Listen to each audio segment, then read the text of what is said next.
پاکے امت کے پاس جاؤ. آہا یہ جو نماز ہے یہ بوجھ ہے یا اللہ کی طرف سے انعام؟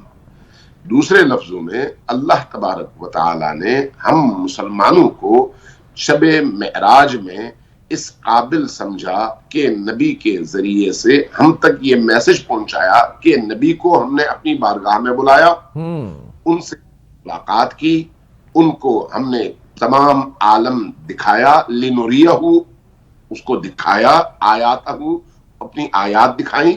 اب تمہیں یہ موقع فراہم کر رہے ہیں کہ تم بھی آؤ ہماری بارگاہ میں اور یہ شرف پاؤ کہ ہم سے ہم کلام ہو سکو.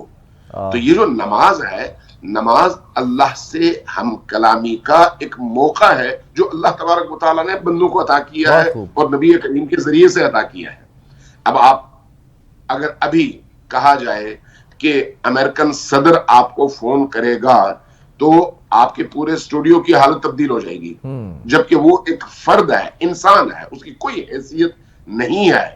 لیکن یہاں پر اللہ تبارک و تعالیٰ نے ہم میں سے ہر فرد کو اس نماز کی فرضیت کے ذریعے سے، 5 نمازوں کی فرضیت کے ذریعے سے یہ میسج دیا ہے کہ میں اپنا دروازہ کھول رہا ہوں، آؤ میرے دروازے پر، مجھ سے ہم کلام ہو جاؤ اور مجھ سے گفتگو کرو. تو اس سے بڑھ کر انعام اللہ تبارک و تعالیٰ کی طرف سے اور کچھ نہیں ہو سکتا. اگر اللہ ساری دنیا کی دولت دے اور اپنے آپ سے ہم کلامی یعنی اللہ سے ہم کلامی کا اختیار اور اجازت چھین لے تو دنیا تاریک ہو جاتی ہے. اور اگر اس سے انسان اٹیچ ہو جائے اپنے رب سے، اپنے خالق سے، اور ساری دنیا اس سے چھن جائے تو اس کا دل مطمئن رہتا ہے، اس لیے کہ اس کو خدا مل گیا ہے. وہ جو امام بڑی خوبصورت بات علامہ صاحب آپ نے کی. جی میں ذرا قطع کلامی کی معافی چاہتا ہوں، میں ذرا ایک جملہ کریکٹ کر دوں، اس کو بھی پھر آپ اپنی گفتگو میں شامل کیجئے گا بہتر طریقے سے. نماز مومن کی معراج ہے، معراج پہ دیا گیا تحفہ، اور تشبیہ بھی دی جا رہی ہے، کہا بھی جا رہا ہے کہ نماز بھی مومن کی معراج ہے، انتہا ہے. بالکل ایسا ہے، بالکل ایسا ہے. الصلاۃ معراج المؤمن، بالکل ایسا ہے.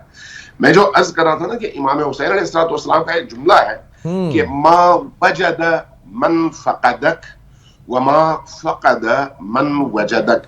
خدایا جس کو تو مل گیا اس نے کیا کھویا، اللہ، اور جس نے تجھے کھو دیا اس نے پھر پایا کیا. نماز اللہ کو پانے کا وہ مقام ہے. اللہ کو جو پا لے تو اس کی معراج تو مصلی پہ ہو گئی، اس کی معراج اس کے اپنے گھر میں ہو گئی. اس لیے اللہ نے اپنے رسول کے ذریعے سے اس نماز کو ایک عام مؤمن کے لیے معراج کے مقام پر رکھ کر کہا ہے کہ یہ تمہاری معراج ہے، اس کے ذریعے سے تم اپنے رب سے ہم کلام ہو سکتے ہو. لہذا نماز، یہ جو 5 اوقات کے فرائض نمازیں ہیں، فرض نمازیں، اور ان کے ساتھ جو نافلہ نمازیں ہیں، یہ نمازیں نہ صرف یہ کہ بوجھ نہیں ہے بلکہ اللہ تبارک و تعالیٰ سے ہم کلامی کا شرف اس انسان کو نماز کے ذریعے سے عطا کیا جا رہا ہے. اور یہ ایک ایسا تحفہ ہے جس کے ملنے پر انسان کو اس کے شکرانے کے طور پر بھی کئی نمازیں اور پڑھنی چاہیے.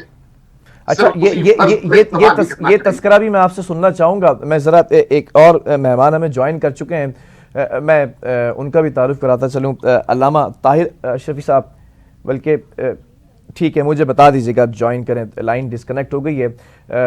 میں ذرا صدف آپ سے بھی یہ سوال کرنا چاہوں گا. نمازیں تو 50 دی گئی تھیں، پھر وہ پورا ایک واقعہ ہے، ایک پوری طویل داستان ہے. واپس آتے ہیں، پھر حضرت موسیٰ کلام فرماتے ہیں، پھر واپس رسول خدا جو ہیں وہ خدا کے پاس جاتے ہیں، اور پھر جب 5 نمازیں رہ جاتی ہیں تو اوپر سے یہ صدا آتی ہے کہ ہم اپنے قول سے پھرا نہیں کرتے. یہ 50 نمازوں کا جو تحفہ دیا تھا، یہ 5 نمازیں بھی انہی کے برابر ہیں، ایسا ہی ہے؟ بالکل ایسے ہی ہے. جیسے کہ میں نے سٹارٹ بھی آپ کو کہا تھا کہ اللہ اپنے محبوب سے محبت کرتا ہے، اور محبوب اپنی امت سے محبت کرتا ہے. وہ اللہ جانتا ہے اور اللہ کے محبوب بھی جانتے ہیں. یعنی کہ جب اللہ رب العزت کا حکم آیا کہ 50 نمازیں ہیں تو اللہ کے محبوب یہ جانتے تھے کہ میری امت جو ہے وہ 50 نمازیں ادا نہیں کر سکتی. تو اسی لیے موسیٰ آتے گئے، پیغام جاتا رہا اللہ کے پاس، موسیٰ آتے رہے، آخر میں 5 نمازیں ہوئیں. تو یہ محبت ہے آقا دو جہاں صلی اللہ علیہ وآلہ وسلم کی اپنی امت کے ساتھ. اسی طرح رمضان کی بھی 1 سال کے روزے 1 مہینے کے آ گئے، کیونکہ آپ کو پتا تھا کہ امت جو ہے وہ 1 سال کے روزے نہیں رکھ سکتی، اسی لیے 1 مہینے کے روزے آئے. جیسے کہ آپ نے ابھی کہا کہ نماز مومن کی معراج ہے. بہت اچھی اس موقع پر یہ جو حدیث کوٹ کی ہے تو بہت اچھی ہے، کیونکہ اللہ نے اپنے حبیب کو معراج پر بلایا تو دیدار رسول صلی اللہ علیہ وآلہ وسلم اللہ نے اپنے پاس بلا کے اپنے محبوب کو دیکھا اور محبوب نے اپنے رب کو دیکھا. اسی طرح جب مومن نماز پڑھتا ہے اس کی معراج ہے تو اللہ کیا فرما رہا ہے کہ نماز تمہاری معراج ہے، یعنی نماز ادا کرو. تو نماز کے ہی اندر میں اپنا دیدار امت محمدی صلی اللہ علیہ وآلہ وسلم کو عطا فرماؤں گا. یہ بات ایسی ہے کہ کسی امت کو یہ چیز عطا نہیں ہوئی. تو اس بات پر موسیٰ علیہ السلام اللہ کی بارگاہ میں عرض کرتے ہیں، یا اللہ مجھے نبی نہ بناتا، نبی کا امتی بنا دیتا. یعنی کہ یہ شرف عطا ہوا ہے نبی کریم صلی اللہ علیہ وآلہ وسلم کی امت کو. تو آپ بہت یعنی کہ فرماتے ہیں کہ مجھے بڑا گرا گزرتا ہے وہ وقت کہ جب میرا امتی کوئی مشکل میں، پریشانی میں یا تکلیف میں ہوتا ہے. تو وہ نبی کہ جنہوں نے اپنی تمام آل کو قربان کر دیا میدان کربلا میں، کس کے لیے؟ امت کے لیے. معراج اصل میں ہے کیا؟ معراج اصل میں اگر ڈیپلی دیکھا جائے، سوچا جائے، سمجھا جائے تو یہ صرف اور صرف آقا نے اپنی امت کے لیے اللہ سے عرض کی، دعا کی، التجا کی، عاجزی کی کہ یا اللہ روز محشر میری امت کو جو ہے بخش دینا. اصل میں معراج یہ ہے. اللہ نے تحفے دیے، بلایا نبی کو 50 سے 5 نمازیں، پھر 1 مہینے 1 سال کے روزوں سے. یہ کس لیے ہو رہا ہے؟ یہ سلسلہ چل کس لیے رہا ہے؟ اس لیے کہ امت کو بچانا ہے، امت کو سنوارنا ہے، اسے تکلیف سے محفوظ کرنا ہے. تو یہ محبت کا کیا عالم ہے آپ صلی اللہ علیہ وآلہ وسلم کی اپنی امت کے ساتھ. یہ محبت ہے، اور محبت اس طرح کی ہے کہ جب آپ حوض کوثر پہ ہوں گے تو آپ فرماتے ہیں کہ میری امت مجھے پکار رہی ہوگی تو میں آب کوثر کے جام اپنی امت کو پلا رہا ہوں گا. جب میزان پر میری امت کے اعمال تولے جا رہے ہوں گے تو اس وقت بھی میں اللہ سے یہی دعا کر رہا ہوں گا کہ یا اللہ میری امت کے اعمال جو ہیں وہ ان کی ایک جو ہے وہ نیکی پاک پروردگار بڑھا دیجئے، تاکہ ان کا وہ جو میزان کا پلہ بھاری ہو جائے، تاکہ میرا امتی جو ہے وہ جہنم کی آگ سے بچ جائے اور جنت میں داخل ہو جائے. آپ دیکھیں ہر ایک موقع پر اللہ کے رسول صلی اللہ علیہ وآلہ وسلم اپنی امت کی طرفداری کر رہے ہیں، بچا رہے ہیں. اپنی آل کو قربان کیا تو فرما رہے ہیں کہ اگر میری آل میں سے ایک خون کا قطرہ میدان کربلا میں گرتا ہے تو میری امت کے 70,000 گناہگار بخشے جائیں گے. آپ کا تو کنیکشن ہی نبی کریم صلی اللہ علیہ وآلہ وسلم کا اپنی امت کے ساتھ ہے. امت کے لیے دعا، امت بچ جائے، امت کی بخشش ہو جائے، اللہ تعالیٰ اسے جہنم کی آگ سے محفوظ.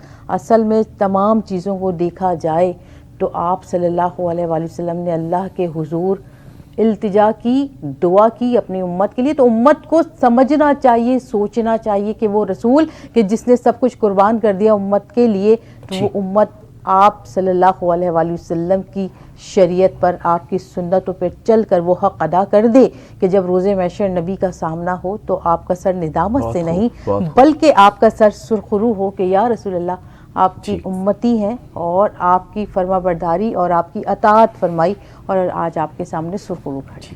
میں ذرا اس گفتگو کو جاری رکھنا چاہوں گا. ایک ہیڈ لائنز کی طرف ہم جا رہے ہیں. علامہ صاحب بھی ہمارے ساتھ موجود ہیں اور میں یقیناً برملا اس بات کا اظہار کرتا ہوں، جتنے لوگ یہاں بیٹھے ہوئے ہیں، میرے ٹیم ممبران، میرے جو مہمان اسٹوڈیو کے اندر ہیں اور جو میرے مہمان اس وقت علامہ صاحب جو ہے وہ ویڈیو کال پر موجود ہیں، یہ عشاق کمیونٹی ہیں، یہ عاشق رسول ہیں، یہ عشق کرتے ہیں.